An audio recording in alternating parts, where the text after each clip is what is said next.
Watched it much? I have spent time here, for example, did some work with Wizards of the Coast, so I was here for some of that stuff. Do you guys play a game called Dungeons and Dragons? Yeah. So me and my brother and a friend of ours, and two friends of ours, Kyle Newman and John Peterson, wrote a book called Art and Arcana, which is the visual history of Dungeons and Dragons. So if you play D&D and you want to know where it all came from, there's a great book out there that made me a best-selling author. Now we're in the land of Amazon. Is that someplace we can find it? Yes. There you go. Yes, it is. On your phones now, and we'll give you a minute. There's a lot of very pretty pictures in the book. In fact, we were able to get our hands on all kinds of artifacts and things that people have never seen, like concept art made by high school students in 1973 for Gary's first edition of Dungeons & Dragons. All kinds of crazy stuff you didn't know ever existed, so definitely check it out. Now D&D has become a bit more popular, especially in the actor community from what I've seen, right? There's been a handful of you guys who have been really pushing it of late. Yeah, well, I think what it is it's just kind of the coolest hobby you could ever have. And so, yeah. I mean, it's one of those things where there was a critical mass where everyone is coming up through Hollywood, and at some point, everyone was just like, "Did you play D&D when you were younger?" "Yeah." "Do you still play D&D?" "No." "Yes, I do. "What do you play?" "I'm a warlock." "Oh God." So when Jon Favreau is saying, "Yeah, I played a bunch of D&D. I still play D&D. Of course I play D&D." That's when you know you've arrived. Right. Yeah, and of course it made some, gained a little bit more popularity, and Stranger Things started to kind of get that resurgence, right? All of that stuff. I mean, because you know what it is like back in the day, part of what I think hurt the reputation of D&D was, do you guys know about the Satanic Panic? Oh yeah. Yeah. Right, saying like, you know what D&D is. No, we don't. Tell us. "It's Satan worship training." And you're like, "Is it really?" "Yes, it is." And they would ban it from certain activities, and they would set up, like, for example, a school thing for kids to play D&D, and then they would cancel that because they're like, "Wait, is it driving children insane and making them get lost in steam tunnels and all kinds of crazy stuff?" And now, of course, D&D is used to help educate kids, and they find out, it actually helps people develop social skills and friendship and all this wonderful stuff. But back then, it was all about Satan, so yeah. It's really nice, and I mean, you are a, walking example of this, the way that pop culture has become just, not even pop culture, but nerd culture, or things that were considered geeky and nerdy, have become a norm of pop culture. Absolutely, now, right? Yeah. The geeks are in charge now. Right? I mean, what's funny about D&D is if it weren't for D&D, I don't know that I would be in the Star Wars stuff that I'm in now. Because while I grew up with Star Wars and adored the movies, totally adored them, there was a point where I fell away from the movies a little bit. Like, I watched them so much when I was a little kid. And then when I started getting to be around 10 or 11 or 12, I was like, Star Wars, it's kid stuff. I'm not interested in kid stuff. I don't want to watch that kid stuff, Star Wars stuff. Hey, did you know that they made this game that's Star Wars, but it's D&D, but it's Star Wars? It's called the Star Wars role-playing game. I'm like, really? Sign me up, And so I started buying these games back in the 80s, these West End games, Star Wars role-playing game books. And I'm looking through them at age 12, and I'm reading about kyber crystals. I'm like, there's a crystal inside the lightsaber? And the Emperor's name is Palpatine? And he was a senator, and like all this information that Lucas let them divulge through these role-playing game books. The role-playing game books, which became the research books for Timothy Zahn, writing Heir to the Empire and all that. So I started getting super into Star Wars because I played the Star Wars role-playing game. The West End game. The West End games, yeah. And so fast forward, when I was auditioning for Force Unleashed, they didn't know that they were auditioning like a total Star Wars nerd. In fact, in the audition of Force Unleashed, there was this scene where Starkiller is supposed to be meditating and assembling his lightsaber while meditating. And the way that I played it in the audition was I was sitting there and I was white knuckling it, like this. I was doing this and and being really tense. And at some point, after about 2 takes of that, the director's like, okay, we just ran this scene twice. This is the audition, right? We ran this scene twice. He's supposed to be meditating. Why are you so tense? And I said, a Sith doesn't know how to find inner peace.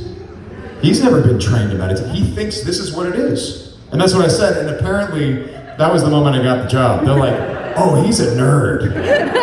This guy's a nerd. Like, a Sith doesn't know what, he thinks this is how you do it, Cancel all 4 o'clocks. We're good. We got this one. That's fantastic. And it was that Force Unleashed led to Dave Filoni hiring me to play the son in the Mortis trilogy, which is a character in the Clone Wars. And on my first day there, I pulled a similar nerd thing with Dave, because there was a scene. You guys seen the Clone Wars? Yeah. Oh yeah. So I'm not spoiling anything when I tell you that there's a mysterious place called Mortis, and Anakin. Or is there? Yeah, it's true. We don't know if it's really there. That's a good point. It's a magical land that we. Anyway, you're fired. So Anakin in the Mortis realm encounters Shmi Skywalker, his mother, who has died years before. And here she is at Mortis, played by Pernilla August, the same actress who played her in the movie. And so anyway, they did this wonderful take where Anakin says to his mother, I have a wife. I want you to meet her. And they did this wonderful emotional take, and Matt Lanter was awesome. And I'm the new guy. I'm feeling really out of place. And then Dave's like, great, moving on. I'm like, And Dave's like, and everyone's looking at me, raising my hand like I'm in 2nd grade. And they're like, yeah, Sam, what's the problem? I'm like, you gotta do that scene again. And everyone's like, What? why is that? I'm like, well, Shmi and Padme have already met. He wouldn't say, I want you to meet my wife. They met in Phantom Menace. And at that point, Dave's like, hat. And I'm standing there, like, all nervous. And Dave is doing hat because he knows this. He knows it very well. He's like, of course. And then at that point, I'm looking around and I'm seeing all the eyes in the room are on me, all the actors, and Matt Lanter and D. Bradley Baker, and Ashley Eckstein is right here. And she looks at me and she goes, I've never seen anyone out-nerd Dave Filoni before. So I think that's why Dave was like, all right, we're gonna keep you around, maybe. All right, so we're already into it. Let's go with Clone Wars. Now, so how did it, so you were hired on to do the son. Yeah. So then how did that transition to Maul? It transitioned because Dave lied to me. True story. Dave Filoni is even though he hadn't worked in live action yet, he was always tremendously gifted at working with actors. And he always knew that the actors needed something to spark their imagination. So Dave would do these wonderful things where he would stand up in front of the actors and give like a 20-minute monologue about this is why this story is important, and here's how it fits in with Star Wars. And George is really trying to provide hope for children, and this is why this story in particular is important for children to see at this time in the world. And just give you this whole pep talk for 20 minutes about the lore of Star Wars and this particular story. And by the time you were done, you felt so good about what you were doing, and you were so excited that you couldn't help but do your best work, right? But also, Dave, if you saw an actor losing confidence, he would try to bolster that actor. Now, Dave will make jokes at people, he'll tease people, but he doesn't want anyone to lose confidence, because if an actor loses confidence in themselves, well, they're not gonna do as well, right? So here I am, my first day on Clone Wars, and I just out-nerded Dave Filoni, but it doesn't mean I'm doing a good job. It just means I caught a mistake, that's all. And the Son of Mortis, as it was sold to me, they told me, this character you're playing, George Lucas wants this character to be the dark side of the Force. This is what the character is. He's the dark side of the Force. In this weird dream world, he is the personification of the dark side of the Force. Well, I've played characters before, but that's a theme. I've never played a theme before. What does a theme even sound like? What do you do? I don't know. Damn it. So I'm doing, in the first episode, and when you do an episode a day, right? And with a week in between. In the first episode, he didn't have a lot of dialogue, thank God. So I was sort of just kind of doing this voice that I was trying to. And it was okay, but I was like, at some point, after we did a couple of lines, I said, Dave, and I was feeling very insecure, and I didn't feel like I knew what I was doing, and there's Anakin, and Ahsoka, and D. Bradley Baker as Rex, and James Earl Taylor as Obi-Wan, and they're so good at their characters, because this is season 3 by now. Season 2 was airing, but here's season 3, and they're so good, and I don't know what I'm doing. So I say to Dave, because I was hearing the voice, and it sounded like Starkiller to me, the Starkiller character from The Force Unleashed, and I said, Dave, are we concerned that the Son of Mortis is sounding just a little bit too much like Starkiller? And he recognized that I was losing confidence. So he said, so Dave did what any good director does. He lied to me. He goes, well, I know it sounds like Starkiller, but you gotta understand, you're playing the dark side of the Force, and Starkiller had a connection to the dark side of the Force, so it's okay if they sound alike. And I knew he was lying, but I was like, that's interesting. So then we finished the day up, I went home, and I was gonna come back the next week for the next episode where my character never stops talking. He's got so much talking, and the week after that, never stops talking. But I thought, okay, well, if his connection to the dark side makes it so that the Son of Mortis can sound like Starkiller, shouldn't you hear all the villains of Star Wars in this character's voice? Isn't that maybe what the dark side is? So if the Son of Mortis had a line, and the line was, Sister, so I see you brought a friend. Be like, why don't we start it with a Vader type thing, and then slip it into a Palpatine thing? So it's, Sister, so I see you brought a friend. It would be, Sister, so I see you brought a friend. You know what I mean? And just lightly put in little pieces of dark side characters, Dooku, Palpatine, Maul, all these things. And at some point during the record, Dave said, Sam, I think I know what you're doing. I'm like, I know, should I do it less? No, you have to do it more. More. And so so if the Son of Mortis had a line that said, join me and we can change the balance of the universe, it was join me and you can change the balance of the universe and all this stuff. And Dave was like, usually it's a bad idea to reference these things and reference these characters, but we're in Mortis, and you are all of those evil characters, so you must reference these characters. You must feel the characters. And so then after that, he was very happy, it seemed. And then maybe a year later, I was in for a little bit of a pickup session where they needed a line, they needed an extra line.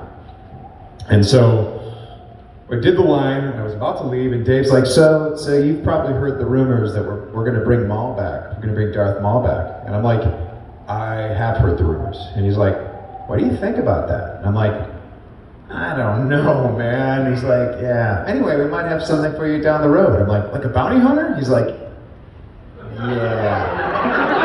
Anyway, nice to see you. and then almost a year later, I'm getting all these phone calls and texts from Lucasfilm being like, are you around? There's a very important phone call coming for you on Friday. I'm like, okay. There's a really cool phone call coming. All right. There's a phone call coming. All right. The phone call coming is right now. I'm like, oh God. Pull the car over, put it in park. We have Dave Filoni on the line for you. Okay. Dave comes on. Oh, hey, Sam. Oh, hey, Dave. Okay, I'm just going to get right to it. I need Darth Maul. Can you do it? And I'm like, and I'm so happy that I pulled the car over because I would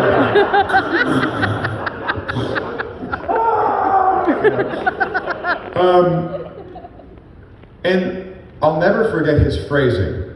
I need Darth Maul, can you do it? He wasn't saying, are you interested in this? Would it be fun? Are you available? No, he was saying, can you do it? Am I making a mistake by hiring you? That's what he was saying.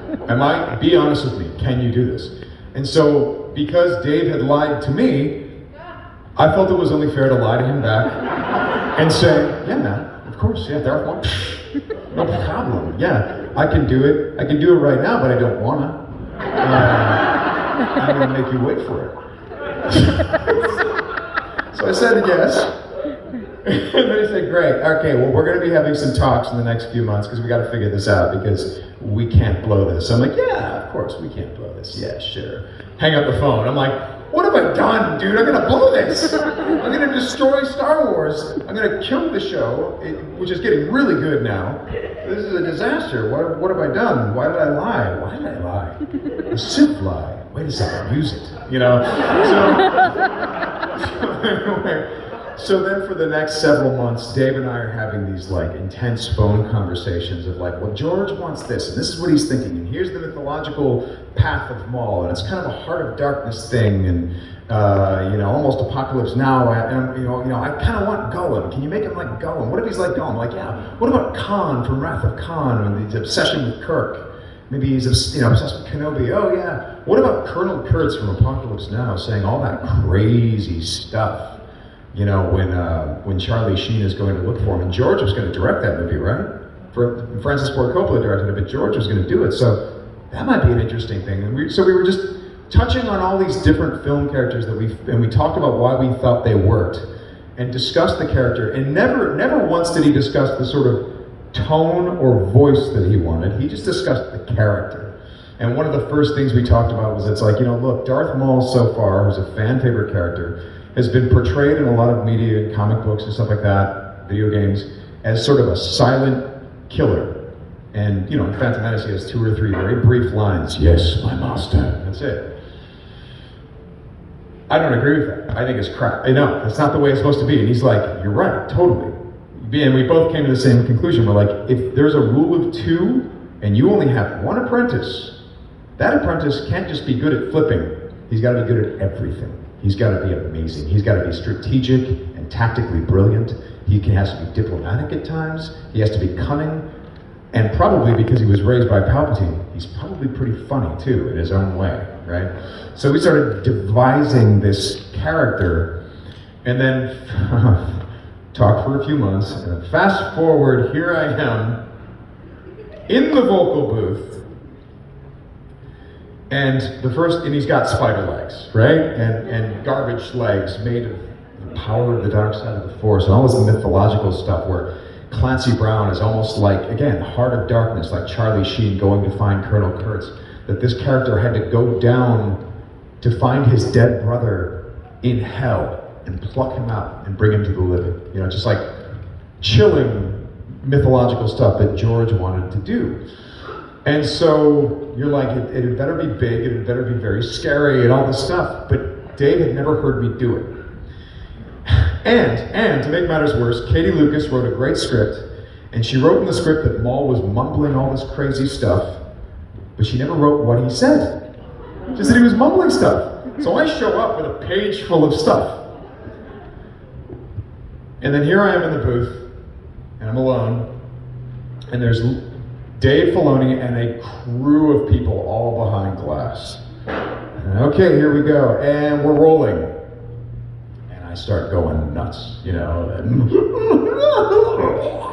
that crazy stuff, and saying all this stuff, always remember I am fear, always remember I am hunter, always remember I am filth, always remember I'm nothing, that whole thing and all that stuff, and going through all that stuff, losing my mind, because he's supposed to be insane.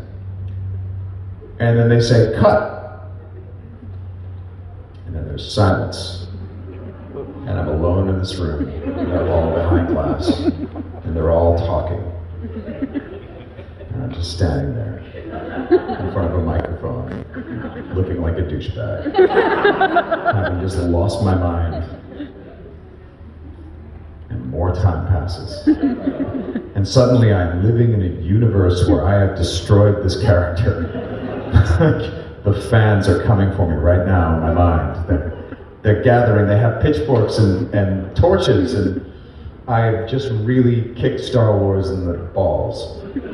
And after about 40 seconds of silence of living in the worst hell ever, where I destroyed the character of Darth Maul, Dave Filoni finally hits the talkback button. He goes, "Sorry, Sam, we're just having a discussion in here. We're discussing my great wisdom in hiring you for this role." And I'm like,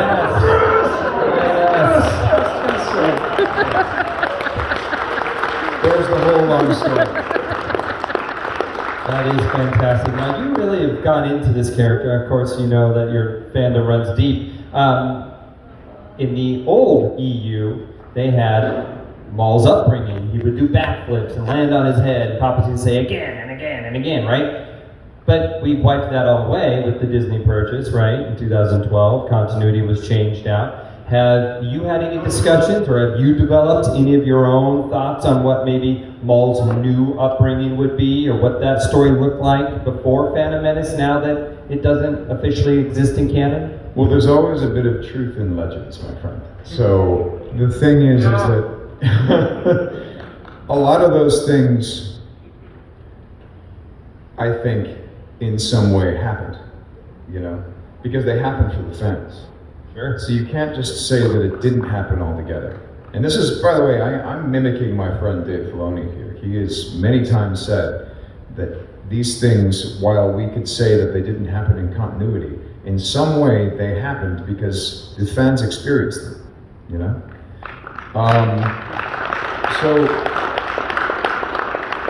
So when you read the Kanan comic, and it's maybe different than what happened at Bad Batch, who knows how it happened? Maybe it happened both ways. Maybe this is one person's retelling.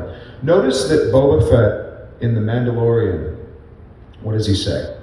I'll paraphrase. He says something like, he says, "I'm just a simple man trying to make his way in the galaxy like my father before me."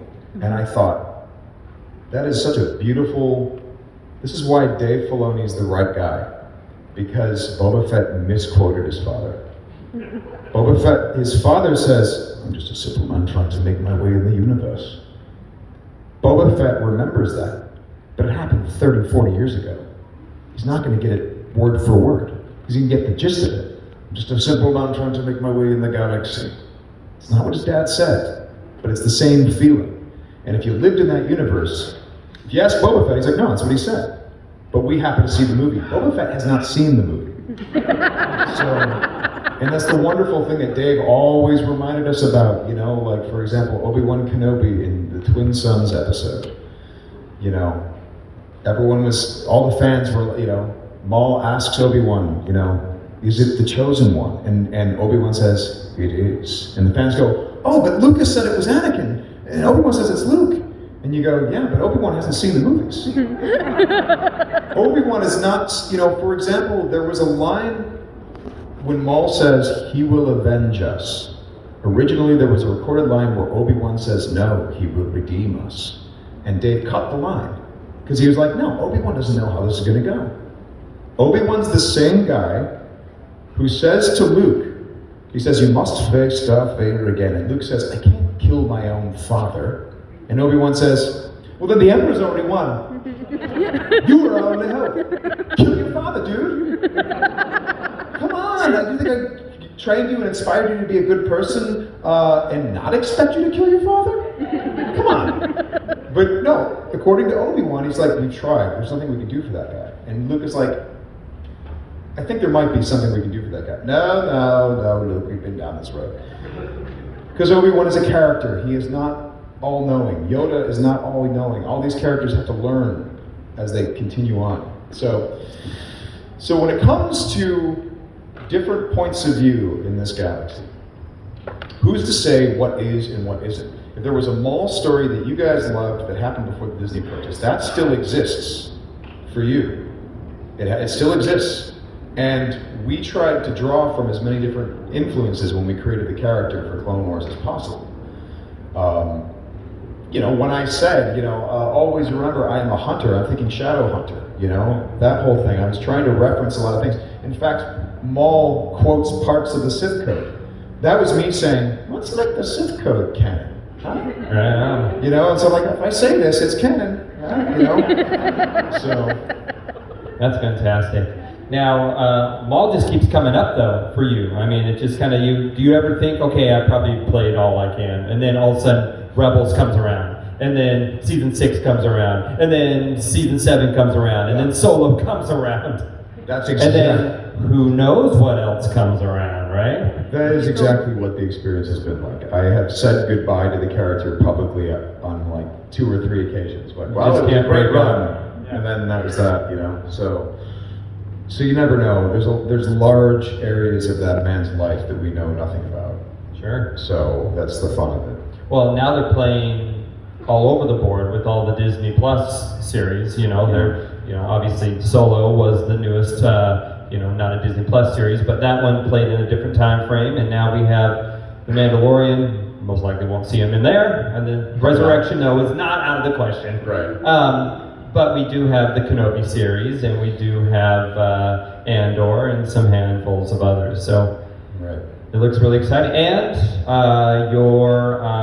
your Crimson Dawn just came back in the comics. Right. Back into, if you're following the War of the Bounty Hunters, there's some good reveals in there. So who knows? Yeah. I really like the character, and I think there's a lot you can do with him. The whole trick, though, is that when you end up doing him again, you've always got to do something new with him. Otherwise, there's no point in bringing him back. Well, that was Rebels to a T, right? I mean, Yeah. that was a whole different take. It's like, this is Darth Maul, you know, being the master. That was fun. Right. The fun of it was the fact that we knew that at that point. When we were doing Maul for the Clone Wars, we were terrified. And we ended up doing the spider thing and all that stuff. And the fact that the fans embraced that, and I have to thank you all for embracing that, allowed us to go into Rebels and be like, well, at this point, if we don't do something totally weird with this character, we're letting the fans down. We have to do something really interesting that will show a different side of this character. So we decided, let's make him as sincere and kindly as we possibly could, and let the audience decide how much of this is actually who he is, and how much of this is he's completely faking for Ezra. You know, that's the fun of it. That was just an incredible episode with the many climaxes that took place there, and the battles, and bringing Vader and Ahsoka and Maul, and Can I tell you what was really incredible about it? This is great. So, Freddie Prinze Jr., the moment I walked in there, and again, keep in mind, I'd already let go. Clone Wars was canceled. It's too bad, you know, there was all this talk of like, we're never really going to go back to see the prequel characters again, it's done. And then suddenly, come into Rebels. I'm like, what? Okay, all right, cool. So I'm walking into a show that's familiar, but it's not our show, it's not the Clone Wars, it's Rebels. But then Freddie Prinze Jr.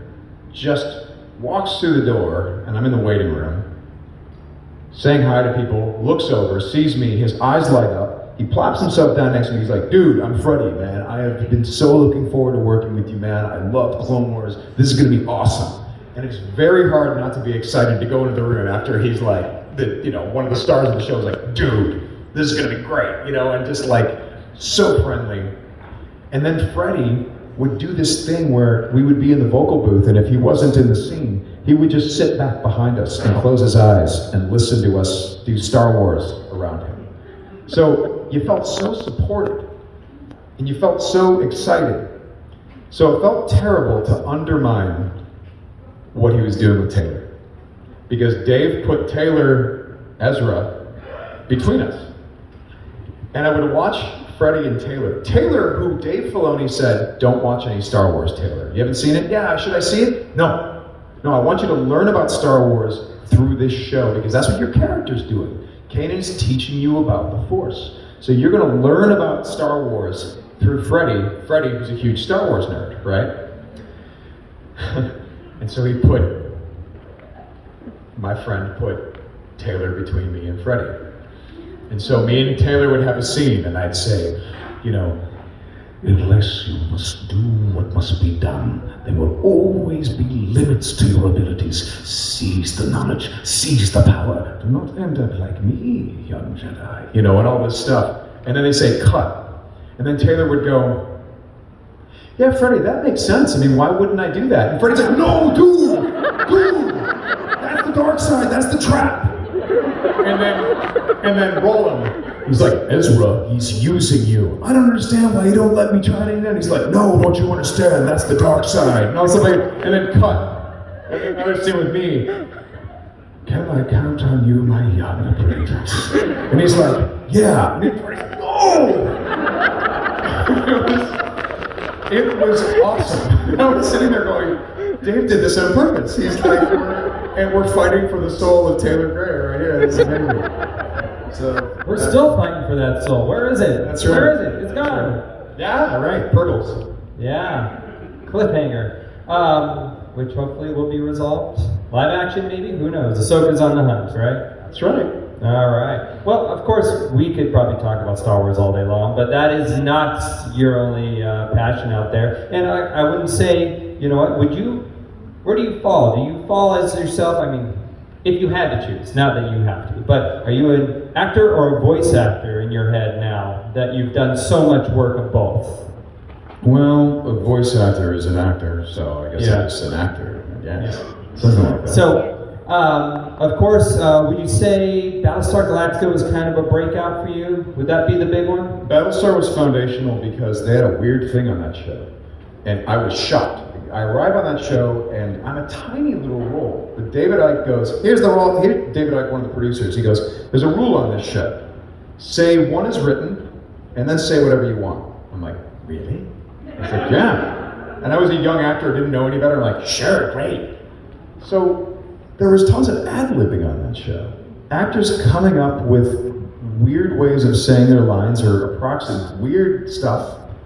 And that caused me to go forward in my career and bring some sense of spontaneity and ad-libbing to anything that would allow it, which most things don't allow it, but you can sort of talk them into it sometimes. So, you know, Battlestar was a situation where they were like, listen, do something, if you have an idea that is of worth to the show, do it. And they trusted their actors to do that, which is why those performances on Battlestar feel so unpredictable, because sometimes Aaron Douglas, that's not his line. He just said, Chief Tyrrell just said something that was not written, and the rest of the actors are like reacting in real time to something they've never heard before coming out of Aaron Douglas's mouth. And that's on camera, there's something special about that. The audience can recognize when they see something that was unexpected, So that was educational for me going forward, and certainly on things like Being Human and stuff like that. There was a lot of ad-libbing on Being Human because of that, because of Battlestar.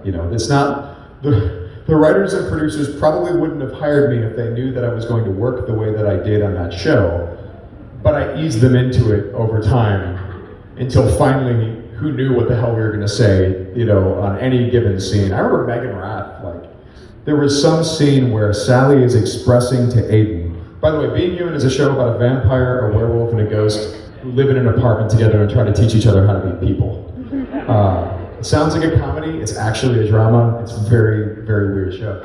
But anyway, Sally, the ghost, was trying to express to Aiden that he hadn't had a date in a while and he was maybe backed up. And Aiden's like, what do you mean backed up? And Megan Rath decided to play the scene. She just started circling me and then dug her chin into my shoulder and I think you backed up. And just sort of doing this weird, bizarre thing. And when that footage was sent home to LA, the feedback we got from the LA office and the writers was, great, more of that. So you can warm people into enjoying the unpredictability. The only problem is if you get the wrong actor who is ad-libbing for the wrong reasons, like they're ad-libbing because it's like their ego, and I think I'm going to take control of this, then it's a disaster, and that's why producers don't like it when actors ad-lib, because sometimes people do it terribly. But if you have the right people who have a good sense of story and they're doing it not from a sense of ego, but because, hey, this would help the show, good stuff can happen. You bet. And so yeah, I mean, you name a major television, I would say franchise, and it seems like you have been blessed with a great career to be a part of it. I'm thinking of like Smallville, for example. What was the experience of taking on that character? Because you're drawn to villains, or no? You like villains, or No, you just take the job. It's the fact that I was born with the face of a psychopath. The cold stare of a maniac. I think is why they hire me for this. But Smallville, as I recall, I wish they allowed me to wear clothes more. I think, because it was cold. Yeah, sure. But like, he's naked outside in the rain. Be like, why? Because he is. Because we pay you. Oh, okay. Thanks. You know that I have the cold stare of a murderer. Yeah, but you're a softie. Get out there, naked boy. And then, of course, that then also led to you being in more DC superhero shows more recently, right? Yeah. Supergirl. But how we got a 20-year difference between those two, 15, 20 probably. What's the difference in making one here? Older. I'm older. Yeah. A lot older. The process changed. I mean, Supergirl is more of a expanded world, kind of like Star Wars is, whereas Smallville, I guess it's technically part of that world now because of the multi, but it wasn't originally. Well, yeah, I think the big difference was that all of those things that people were trying to do in Smallville, technologically they could now do them on a huge scale. Like, I'd read something in the script where Supergirl's fighting and buildings are toppling, and I'm like, how are we going to do that on a television budget? And then you see it, and you're like, actually, it looks pretty good. It's cool. So, but very, very similar. I had some friends already on that set, and then I made friends with everyone else, and they were all just a bunch of sweethearts. The only person that wasn't a sweetheart was my character. He was kind of a jerk, but they wrote him beautifully. I thought I liked the way they wrote him. He was uncomfortable. He was an uncomfortable character to play. Well, I think it's about time, if you want, open it up a little Q&A. You interested? People have some questions out there for the see, there it is. Now, what I want you to do is hold that little gray button on until the light turns green. There, it's on the very top. It's a very small, petite button. But when you stand up to the mic, I need you to sell it, if you could. I mean, I need you to be like,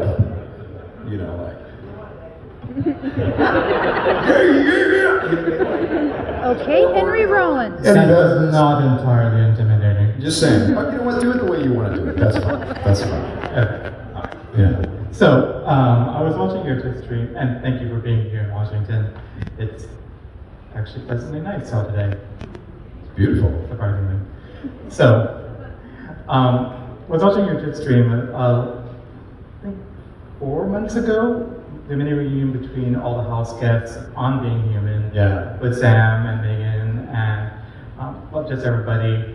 And I just want to know, has there been any progress on season 4 being released on Blu-ray or DVD? On Blu-ray. See, there was a weird thing that happened with that show where this has never really happened in recent memory. One of the international partners that funded the show fell out of the funding of that show the day before we were going to sign a contract to do seasons 4 and 5 and shoot them back to back. And we were looking forward to that. We were going to shoot 2 seasons back to back. The things you can do when you know you've got 2 seasons. And they fell out of the deal right before that. And they were also responsible, I think they were partially responsible for the DVD stuff as well. So the reason Being Human ended at season 4 was because Universal had to buy their share of the show. They weren't expecting to buy the show, so they bought it at a discount.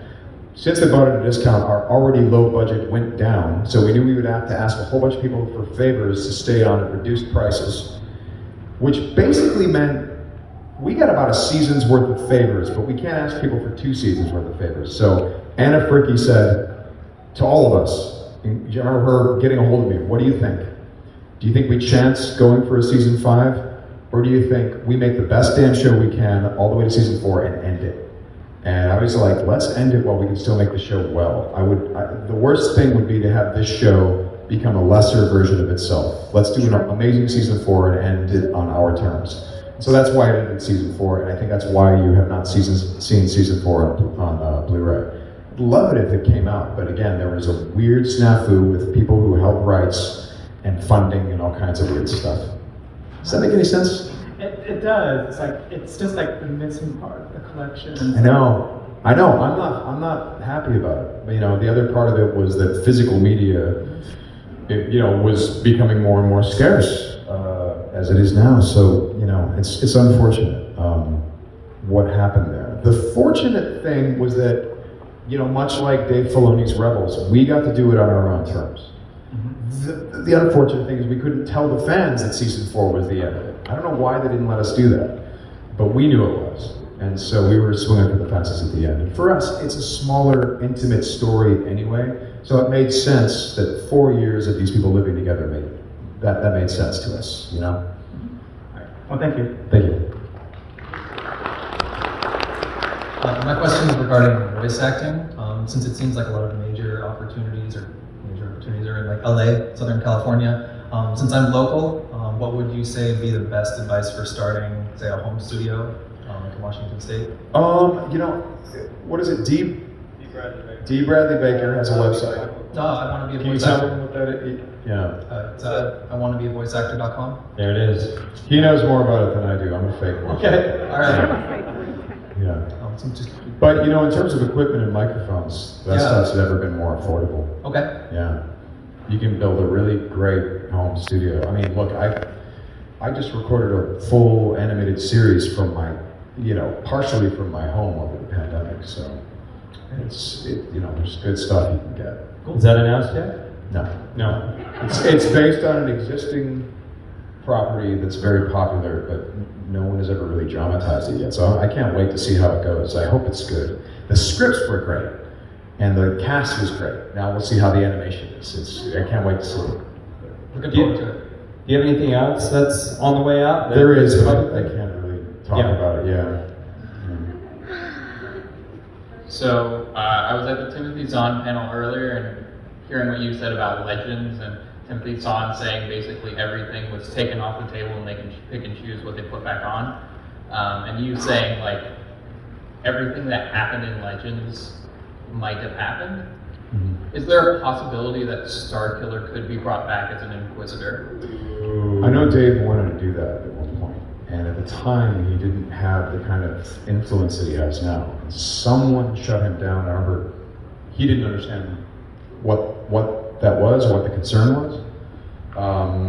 So if there were to be an Inquisitor, Starkiller, again, there would have to be some will to do it. I think it's too bad that Dave didn't get a chance to do it when he was in that time period. But Fingers crossed. here's the thing. I'm going to say this, like, Dave Filoni is so talented, and for a long time, I felt like Lucasfilm had an untapped resource in him. I'm like, this guy is such a good storyteller, and he's George's Padawan. And I'm like, I wish they would really take advantage of that. And now fast forward a few short years, he's in charge of how many television shows? I'm like, okay, And with things like the Clone Wars coming back after it was dead, and it came back, and we got to finish the last George Lucas produced Star Wars. Things like Luke Skywalker coming in to save 2020, it's never felt more like anything is possible. It's never ever felt, there was a time where it felt like not a lot was possible. Now it's like, oh my God, anything can happen. It's Star Wars. So, I try to keep whatever Force Unleashed secrets I still have secret on, because who knows? They might want to use an idea here and there, over there. You never know. Fingers crossed personally for maybe Starkiller as like the primary villain in a Fallen Order sequel or something like that. That would be what's funny is that, because I've read those rumors, like he'd be the perfect villain for Fallen Order, and I'm like, damn, you're right. It's a really good idea, but then I would be the pain in the ass to be like, we got to do them right though. We got to make sure, I'm going to kick up some dust if I don't think it's done right. That's Who do you see playing that role? Jake Gyllenhaal. Yeah. Thank you. Thank you so much. So we got to hear the story about how you got to become Maul. Can we hear the story of how you were brought into Solo and maybe you had to keep that secret? Yeah, how much can I say without getting in trouble? Basically, I'll tell part of the story. Basically, it was that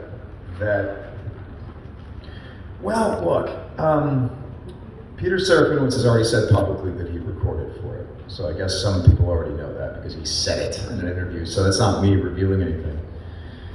But it wasn't right. And either, from what I understand, that was done at a time when the switchover between the old directors and Ron Howard happened. So we don't know if that was simply a sort of a clerical error, like, okay, who did Darth Maul? This guy. Okay, get him, call him up. And they got the wrong guy. Or if they made a choice, like, no, he should be the movie Maul, he should be the animated Maul. We don't really know. All I know is that by the time they got a hold of me, they were like, we need you to help fix this. That was their take on it. It was like, this isn't what we need it to be, and it should have always been you, and please come let it be you. So then I, as a proof of concept, I ADR'd the scene that they shot, and then they sent that in. That was cleared with Ron Howard and Kathy, and they were like, yes, great, this is good. And then I started being a pain in the butt, and I was like, great. I heard there's gonna be a reshoot? Yeah, okay. He's sitting in the wrong chair, he's wearing the wrong clothes, he's got the wrong weapon. You know, like suddenly I started Did your changes get taken to heart? Well, and I have to credit Dave Filoni for them being taken to heart, because Dave was likely the guy that really got those things listened to and probably brought them, you know, because me and Dave discussed it, and he's like, you saw it? I'm like, I saw it. And he's like, I'm not going to tell you what chair you're sitting in, because it would... Look, no one knows everything about Star Wars, and to the credit of the producers on Solo, they listened to everything that we had to say. And that reshoot proved it. I'm like, that costume looks more like, okay, he's not sitting in that chair anymore, and he's not, you know, he's got this weapon, which means that he took it from an Inquisitor. Great, great, great, great, great. You know what I mean? But the way they did it was interesting. They had me record the lines. Then for the reshoot, they had Ray Park lip sync my dialogue. And then they had me come and do it again to smooth out any edges on the whole thing. But they were sweethearts about it. You know, there would be a situation where Kira was kind of lying to Maul, and they would have Maul like growl, and they're like, yeah, I think he gets really mad here. And I'm like, okay, well, we can do that. I'll give you a take for that, but can I give you a suggestion? They're like, yeah. He would think it was funny. He would think it was adorable that Kira was trying to lie to him about what happened. He doesn't care what happened. So long as what he wants, he gets it, he's fine, and it's cute if she's trying to lie. Now, if he catches her, he's gonna have to kill her, but that's also cute. So you know, I would discuss these things, they go, that's interesting, and I'm like, yeah, you know, this is what we've been doing for 10 years. And I think Ron Howard was really keen on getting the character right, because he loves George, and my Maul is George's Maul. We worked on Clone Wars, and we did it the way, you know, we did it for him. They were his stories. So there was an effort to be like, if you think he should laugh, he'll laugh. That type of thing. So this was fun. It was really fun. Thank you. I don't think there's any doubt that, I mean, when people think of Maul now, that it's synonymous with your voice. I mean, because how many hours of screen time do you have as the character, as opposed to the few lines that were spoken in Phantom Menace? Well, and let me say something though, that my performance was based off, or, you know, at least it was going to start with the Serafinowicz sound that he did in Phantom Menace, because I thought that was perfect. It's iconic, you know, but I think more familiarity. I mean, I hear Jonathan for Obi-Wan more than I hear, you know. Mm-hmm. Well, it's in the case of Peter Serafinowicz, he is terrifically talented and so funny, and so I have incredible respect for that guy. It's just that I was the guy who did it for 10 years. You know what I mean? So I was the guy who could tell them where the character was at, and Peter wasn't. So that was what it was really all about. We have time for just one more question, unfortunately. Sorry, guys. Hi, my question is about your work as Starkiller in the video game Soul Calibur 4. Yeah. What were your thoughts on that fact that they were bringing Star Wars to a franchise about giant anime swords? I was excited to see myself in anime. That's really fun. It's like, that's my face, but I'm in anime. Cool. That's how I felt about it. Was it tough doing a whole, like, 100 different pain noises for the game? I do pain noises every morning, my friend. That's what happens when you get to be my age. Yeah, they all know. The pain noises thing, if you want to talk about a vocally stressful game, talk about Days Gone, where the character is, like we were like, because early versions of the Deacon St. John character were more like Kurt Russell, really, from Tango and Cash, and funny and quippy. And eventually, Sony and Bend and John Garvin all wanted to drive it in a super hyper-realistic direction. So, we did things like, like in a video game, in a video game, characters are always talking to you guys, the player. So the character goes, "What's this coin down here?